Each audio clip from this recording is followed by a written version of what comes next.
शायद मुझे इन गलतियों के बारे में पहले पता होता तो मेरा समय इतना बर्बाद नहीं होता। ये वीडियो आपकी जिंदगी बदलने वाला है, ये मैं बिल्कुल भी नहीं कहूँगा, क्योंकि ये आप डिसाइड करेंगे इससे आपका जीवन बदलेगा कि नहीं।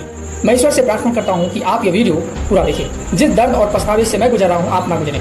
आज मैं एक ऐसे ट्रैप के बारे में बताने वाला हूँ जिस ट्रैप में मैं खुद फंसा था और 99% लोग इसी ट्रैप से बाहर नहीं निकल पाते, जिसकी वजह से उनका जीवन नर्क बन जाता है। सिर्फ उनके मन में पछतावे की कुंठा के अलावा कुछ नहीं रह जाता है। कई गलतियों के अनुभव से हमने पाया कि जो कार्य चाहे वो पेंटिंग हो, डांस हो, मोटिवेशन हो या पढ़ाई, ये सभी के लिए लागू होता है। ये सभी कार्य अगर मोटिवेशन यानी इमोशन से शुरू होता है, गुस्सा और डिस्ट्रेस से शुरू होता है, तो उसका अक्सर असर कुछ समय के लिए होता है, क्योंकि ये ईर्ष्या, गुस्सा या अपमान बदला लेने जैसे भावना कुछ समय के लिए ही रहता है। बस ये जब तक इमोशन रहते हैं तब तक हम बहुत ही कड़ी मेहनत करते हैं, फिर हम कुछ समय के बाद उसी ट्रैक पर जाते हैं। मान लीजिए किसी दोस्त ने आपका अपमान किया, उस अपमान का बदला लेने के लिए आपने जी तोड़ मेहनत की, पर कुछ समय के बाद ये इमोशन समाप्त हो जाते हैं और हम उसी ट्रैक पर आ जाते हैं। बस एक ही चीज़ हमें लगातार काम करने के लिए प्रेरित करती है, लगातार काम बनाए रखती है, वो है अनुशासन और अभ्यास।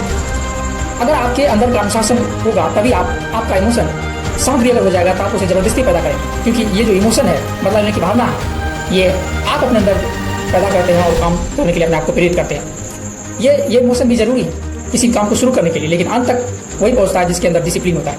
हमारा जीवन बहुत ही परिवर्तनशील है, यानी जो स्थितियाँ आज है वो कल नहीं रहेगी। आपको आज लग रहा है कि बहुत ही आप मेहनत कर रहे हैं, खुद पर आत्मविश्वास है, स्वास्थ्य पर काम कर रहे हैं, अपने व्यक्तित्व पर काम कर रहे हैं, पर अगले ही परिस्थितियाँ बदल जाएंगी। अगले पल जितने सरल थी वो मुश्किल में बदल जाएगी और गेम वही पलटेगा जो अपने आप को इस मुश्किल परिस्थिति में भी लगातार बनाए रखेगा। इसे मैं उदाहरण से समझाता हूँ। एक शिष्य था जो धनुर्विद्या निपुण था। वो अपनी कला अपने गुरु को दिखाता है, अपने बाण सटीक स्थान पर लगाता है, पर गुरु उसके अहंकार को भांपते हुए उस गुरु ने दो पहाड़ी के बीच में झूलते हुए मुश्किल रास्ते पर खड़े होकर पेड़ पर बैठे हुए पंछी पर निशाना लगाने के लिए कहते। तब शिष्य उस मुश्किल रास्ते पर खड़े होकर निशाना लगाता है तो उसका एक भी निशाना नहीं लगता, क्योंकि उसने अपने जीवन में मुश्किल परिस्थिति में अपने लक्ष्य पर ध्यान केंद्रित कैसे किया जाए यह अभ्यास नहीं किया था। एक और कहानी से समझाता हूँ। दीपक और नदी का किनारा। एक छोटे से गांव में दीपक नाम का लड़का रहता था। उसका सपना था कि वह पढ़ लिख कर एक बड़ा वैज्ञानिक बने, लेकिन गांव में ना तो बिजली की व्यवस्था थी, ना ही उसकी अच्छी स्कूल की सुविधा थी। दिन भर खेतों में पिता कहाँ बढ़ा था और रात में पढ़ाई करने की कोशिश करता। लेकिन समस्या यह थी कि उसके घर में रोशनी का कोई साधन नहीं। तो मिट्टी का दिया जलाता, कभी पड़ोसी से तेल मांग कर पड़ता, लेकिन कई बार तेल समाप्त हो जाता और अंधेरे में बैठा रह जाता था। एक दिन उसने सोचा, अगर मैं अंधेरे को दोष देता रहूंगा तो कभी भी आगे नहीं बढ़ पाऊंगा, मुझे रास्ता खुद खोजना होगा। उसने गांव के बाहर नदी के किनारे एक जगह देखी जहां चांद की रोशनी पानी पर पड़कर चमकती थी। उसने तय किया कि वह हर रात वहीं जाकर पढ़ता, और जिस दिन चांद नहीं होता था वो उस दिन लकड़ी के उपले जलाकर या मंदिर में दिया जो होता है उसके सामने उसकी रोशनी में पड़ता था। गाँव वाले हंसते थे, ये लड़का पागल है, रात में ठंडी हवा और मच्छरों के बीच कौन करता है। लेकिन दीपक रोज पढ़ता रहा, और उन्होंने धीरे धीरे उन मच्छरों के बीच रहकर गर्मी में भी, उस मुश्किल परिस्थिति में भी मेहनत करने की आदत बना ली। कठिनाइयाँ तो भी थी, लेकिन उस निरंतरता उसको ज़्यादा मजबूत थी। सालों तक वही दीपक एक बड़ा वैज्ञानिक बना और गांव लौटकर उसने बिजली का छोटा सा प्रोजेक्ट लगाया ताकि कोई और बच्चा अंधेरे में ना रहे। कहानी से शिक्षा।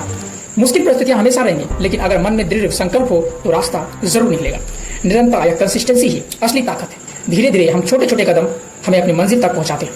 हालात हमें रोक नहीं सकते अगर हम अपने सपनों के लिए हर दिन थोड़ा थोड़ा प्रयास करें। दीपक जैसा लड़का जो शरीर से भी कमजोर था, उन मच्छरों के बीच में पड़ता था, उसको भी दिक्कत होती थी, पर उस दिक्कत से, दर्द से भागने की बजाय उसका सामना किया, इतना अभ्यास किया कि वह दर्द को सहना उसके लिए आसान बन गया। बस हमें मुश्किल परिस्थिति रास्ते निकालकर लगातार इसी तरह से कार्य करते रहना चाहिए और कार्य करने का अभ्यास बना लेना चाहिए। तब हम कैसी परिस्थितियाँ उसको हम झेल लेंगे। मुझे याद है 12th क्लास में हम दो दोस्त पढ़ते थे और पढ़ने में एक जैसे थे। मेरी पढ़ाई अच्छी चल रही थी, लेकिन अचानक कोरोना आता है और कोचिंग बंद। बस यही तो दौर था जब ऑनलाइन एजुकेशन तूल पकड़ चुकी थी, पर मैं उस समय मजबूर था क्योंकि मेरे पास को पढ़ने के लिए मोबाइल ही नहीं था। पेरेंट इस बात को, ऑनलाइन एजुकेशन को एक्सेप्ट करने के लिए तैयार नहीं थे और मुझे मोबाइल नहीं दिया गया। और सेम समस्या मेरे दोस्त की भी थी, लेकिन इस समस्या के बाद उन्होंने दूसरों के मोबाइल से बेइज्जती सहकर भी पढ़ाई करके मुझसे आगे निकल गया। उसके पास जाता था, उसकी बेइज्जती होती थी, वह रात में उसी के यहाँ पढ़ लेता था।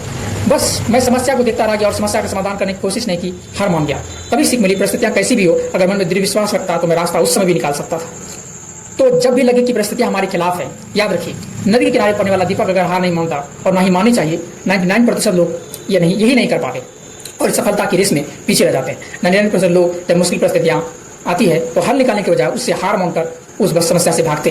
ये उनकी सबसे बड़ी भूल होती है, क्योंकि समय के साथ अगर छोटे घाव का इलाज नहीं किया जाता है तो वह नासूर बन जाता है। ठीक उसी तरह से छोटी समस्या भी अगर इलाज नहीं की जाती है तो बड़ी समस्या जैसा नासूर बन जाती है। जैसे दीपक के साथ भी हुआ, उसने अपने अंधेरे की समस्या को सिर्फ देखने की बजाय उसका हल निकालना ज़्यादा उचित समझा। जिस समय उसको लाइट नहीं का साधन नहीं था, उसके पास तो हर वो साधन था जिससे वो बेहतर से बेहतर कर सकता था। बस उसको देखने का नजरिया था। आप भी अपने आप को ऐसे ही लगातार बनाए रख सकते हैं।